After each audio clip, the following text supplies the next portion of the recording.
vive o pesadelo do vírus da Covid-19.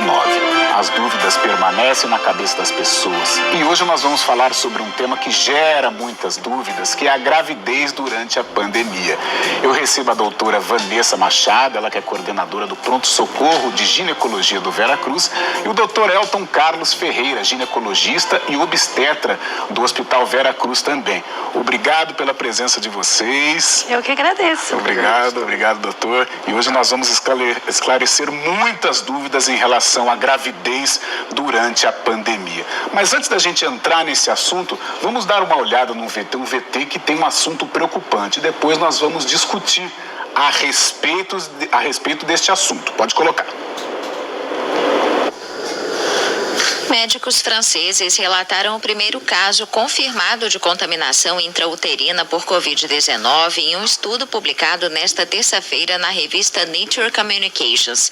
O recém-nascido do sexo masculino nasceu em março e sofria de sintomas neurológicos associados à doença. O Dr. Daniel De Luca, principal autor do estudo, afirmou que a transmissão da mãe para o feto é possível através da placenta nas últimas semanas de gravidez.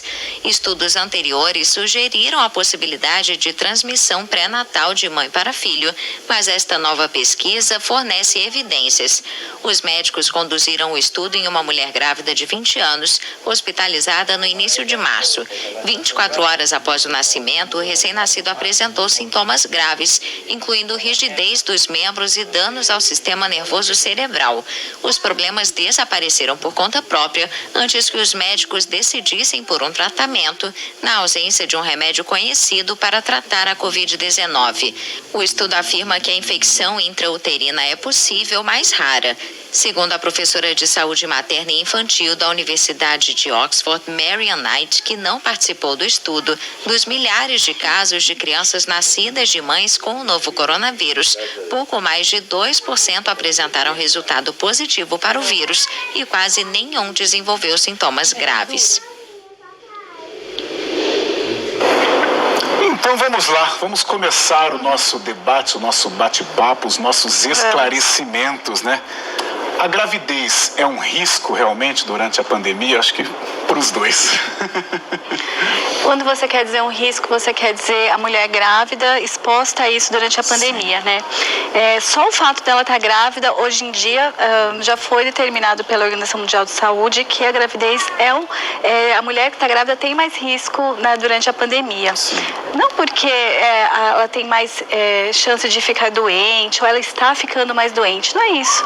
Mas provavelmente é porque a gravidez já é um momento onde a gente fica mais imunossuprimida, a nossa imunidade já está menor para conseguir engravidar e para suportar uma gravidez. Então, só a partir disso já é um fator de risco. E pensando na dificuldade dos casos que a gente viu de pacientes grávidas com Covid, a dificuldade que é tratar a mãe, a dificuldade que é avaliar a vitalidade do bebê, o bem-estar do bebê, como é difícil determinar o momento certo do parto. Sim. Tudo isso é muito diferente na grávida e a gente tem tão poucas informações sobre isso, tanto nos adultos, imagina nas gestantes. Doutor, eu conversava com o doutor Elton antes de começar o programa. Eu acho que a gente está falando assim de epidemia, de pandemia, de problemas, né, com doenças, com vírus, desde 2009, por exemplo, né, que veio o HN1, né, a gripe suína, gripe aviária, depois teve o Zika, né, a gente está há muito tempo em meio a problemas de saúde, né? Como é que fica a situação da gravidez nessa hora? A gente tem que trabalhar muito o psicológico da gestante e de toda a família, né? Porque, em geral, a gente tem que buscar por informações de confiança, né? O que a gente vê muitas vezes são informações que querem gerar ou audiência ou um sensacionalismo para que o público fique atento àquela informação e nem sempre ela é verdadeira. Então, a qualidade da informação tem que ser buscada a todo momento, né? A gente tem que procurar tranquilizar a paciente, a gestante e a família e levar para ela o que realmente é verdadeiro. Sim. No caso da pergunta anterior, da pandemia, né? A gente sabe que a infectividade, a chance de uma paciente gestante contrair a doença é a mesma de uma mulher não grávida. Sim. Né? Então, apesar da taxa de hospitalização ser maior, de acordo com alguns estudos.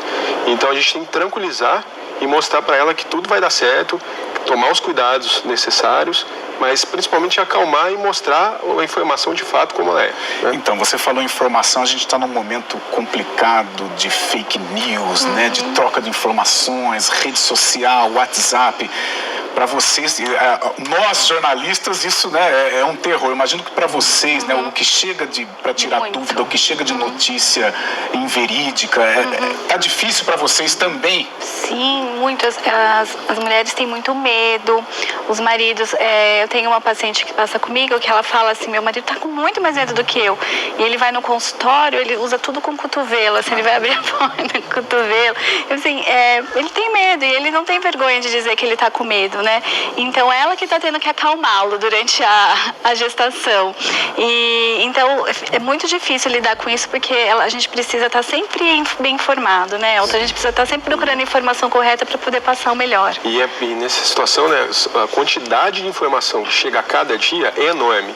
E até não só por meio de notícias, mas de publicações científicas mesmo. Sim. E a gente triar aquilo que é de qualidade também nem sempre é fácil. Mas é uma responsabilidade muito grande. Até para vocês, né? Às vezes acho que até em vocês gera uma dúvida, né? Cara, será que é isso mesmo? Será que não é? Sim. Vai lá, tem que estudar. Em relação às confirmar. inúmeras drogas, inúmeros tratamentos, cada hora uma coisa, você tem que ler tudo e falar, vamos filtrar. Imagino. De onde foi isso? Onde foi foi publicado? Quem publicou é realmente verdadeiro? Debater não entre é? nós, entre os médicos, entre os colegas. O grupo do. A gente faz reuniões frequentemente para conseguir debater esses temas. Que momento complicado. Nossa, tá que muito estamos difícil, vivendo. Deixa eu fazer mais uma pergunta. As gestantes, elas devem ser testadas em relação ao Covid-19? Isto está incluso no acompanhamento do pré-natal? Não, as gestantes não estão sendo testadas de rotina, isso não está incluso no acompanhamento pré-natal. Não, a gente não tem essa resposta ainda, não sei se você sabe algo mais recente, mas no hospital que eu trabalho, no Veracruz, a gente testa só as gestantes que têm sintomas, ou que estão de alguma maneira em risco, com contágio com alguém que teve a doença, né, ou tendo que cuidar de alguém doente. Então, esse grupo, sim, o grupo de risco, sim, mas não faz parte ainda dos exames pré-natais normais, né? Isso é um debate. E é isso mesmo que a Vanessa falou, né? E alguns grupos específicos no mundo e também em Campinas estão testando todas as gestantes, mesmo que assintomáticas. Porque no começo do mês passado, final de maio, começo de junho, isso é um trabalho que as gestantes assintomáticas representavam quase 14% de uma população de Nova York específico. E aí se assustou, nossa, será que são 14% mesmo de assintomáticas, né? Vai contaminar todo mundo do hospital, vai contaminar o bebê, todo mundo ficou apavorado. Depois outros trabalhos vieram mostrar que não era tudo isso, que é em torno de 3% ali a taxa de pacientes assintomáticas. Não faz parte da rotina de pré-natal testar de rotina só realmente as pacientes sintomáticas, febre, tosse, ou principalmente as pacientes com falta de ar, que tem alguma queixa mais grave aí, elas são testadas. E, por exemplo, apresentou sintoma, e aí, o que fazer? Né? Como que é o cuidado com essa gestante? A gente tem recomendado que, ao apresentar sintomas, entre em contato com o seu obstetra e espere a orientação que ele vai dar, ou quando isso não é possível, vá ao pronto-socorro para ser avaliada, né? A gestante ela é um paciente especial dentro da rotina de um pronto-socorro, então é melhor que ela vá ao pronto-socorro e seja avaliada. No nosso pronto-socorro, a gente sempre se preocupa em deixar um fluxo muito especial, individualizado para a gestante. E eu sei de vários serviços que também estão pensando nisso e fazendo dessa maneira. Por quê? Porque no pronto-socorro ela vai ter a possibilidade, né, de ser avaliada, ver se ela tem qualquer sinal de gravidade. E ela vai poder fazer o teste e confirmar e receber o tratamento, porque às vezes ela está com uma síndrome gripal por outra coisa, como por exemplo H1N1. E aí existe um tratamento específico para isso. Sim. Eu falei, né, dessa temporada, né, dessa longa temporada de há 10 anos para mais, né, com pandemia agora, mais epidemia. para vocês, né? Tá surgindo um vírus lá na China, aí vocês, de novo, e vem essa, né? Porque a Zika aqui está, né? Mas foi um tormento quando surgiu, né? Para gestante foi algo complicador demais. Acho que o que preocupa muito nesse momento é porque, assim, todos os vírus que têm capacidade de causar doença respiratória, geralmente nas gestantes, eles cursam de maneira mais grave. Sim. Por isso que a gestante é considerada uma população de risco para infecções virais que afetam as vias respiratórias, né? H1N1 foi assim, entendeu? E aí, a outra preocupação, o outro lado, será que ela pegando, ela transmite para o bebê e o bebê causa alguma malformação nesse bebê? Sim. Que é a outra coisa que veio, por exemplo, com o Zika vírus, tá, né? Sim. E aí, muita informação, e aí o que a gente tem visto, assim, relativamente, as respostas são muito recentes ainda, mas as respostas que a gente tem em relação a essa parte de transmissão vertical, acometimento do recém-nascido, por enquanto, né? A gente tem que sempre falar por enquanto, porque às vezes amanhã surge alguma coisa diferente, elas são tranquilizadoras. A gente não precisa ficar desesperado porque a grávida pegou Covid e vai afetar o bebê vai morrer. Não, parece que não é isso que acontece. Tá certo. Para encerrar o bloco, a gente até começou, né? É um risco a gravidez. Agora, por exemplo, chegou a pessoa, uma consulta, ela quer engravidar, mas tem essa situação. Qual que é a orientação de vocês, assim? O que falar para essa pessoa? Você passar para essa pessoa, passar segurança para essa pessoa, ou de repente não acabar com o sonho dela? Não é melhor não engravidar. Como que essa parte psicológica, esse bate-papo com uma pessoa que busca orientação para engravidar nessa hora? Não tem nenhuma recomendação que não se deve engravidar nesse momento, ou que não se possa acontecer, que deve adiar o sonho. Não existe essa recomendação. Muitas mulheres estão procurando adiar isso por conta do que estão vivendo, da dificuldade. Mas existem sim aquelas que querem engravidar. A recomendação é a orientação em relação às vitaminas pré-concepcionais, ao calendário vacinal. A gente não sabe quanto tempo vai durar a pandemia. Aí eu sou otimista e acho que está chegando aí a vacina. Então, talvez o ano que vem a gente já tenha um ano muito mais tranquilo. A gente não sabe quanto tempo. Então, por quanto tempo eu vou orientá-la a adiar esse sonho? Não sei. Então, por enquanto, não existe essa recomendação. Sim. Exatamente. E eu acho que é uma divisão, a partir do momento que aquela gestante, aquela mulher, marido, casal, eles são orientados, a decisão é muito particular de cada um, né? Quando engravidar, uma decisão muito pessoal, a gente orienta e a decisão vai partir do casal mesmo. Tá certo, então. Antes de ir para o intervalo, eu tenho uma nota grande aqui para ler, mas é uma estatística muito triste. O Brasil é o segundo país do mundo com mais infecções e mortes causadas pela Covid-19.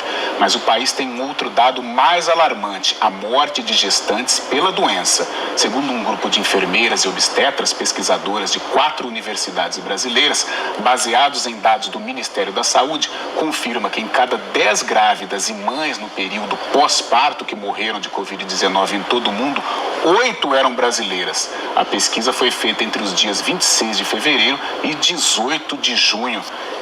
Assustador.